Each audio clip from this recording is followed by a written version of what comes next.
why did sweatshops like these help save a country of more than 170 million people? Because after all, aren't sweatshops just a modern form of slavery?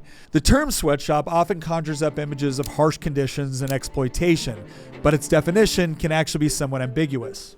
While it generally refers to workplaces that feature low wages and long hours, the reality is that many workers in these environments choose to accept such conditions because in a developing economy, they actually offer better opportunities compared to things like subsistence farming. Which means when nice-sounding efforts are made to crack down on sweatshops, it doesn't necessarily guarantee that workers will transition into better jobs or educational opportunities. Instead, many find themselves without employment, often ending up on the streets begging or even engaging in prostitution, with children among those most vulnerable. And for decades, that's exactly what happened in Bangladesh. With a poverty rate of more than 80%, Bangladesh was the second poorest nation in the entire world at the time of its independence in 1971. And by the late 1980s, Bangladesh was on the brink of collapse. Instability, corruption, and widespread poverty plagued the nation. The country's capital of Dhaka was effectively the world's largest slum, and barely 15% of Bangladesh's population of 110 million at the time had access to electricity. This isn't exactly the picture of what you would call economic advancement. And yet, when we look at the country today, the comparison really is like night and day.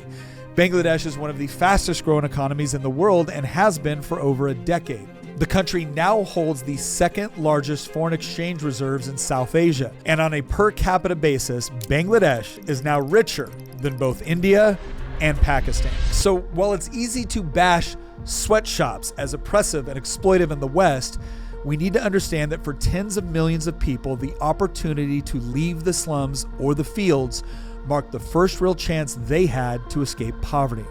And it's thanks to this opportunity that new ones continue to open up every day.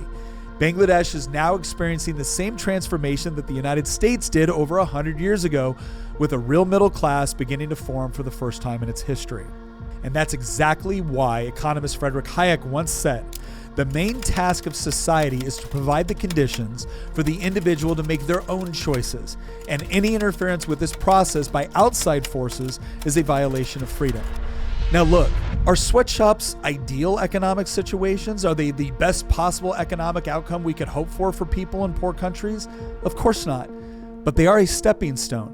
And if you remove that stepping stone, what you get left with can be far worse.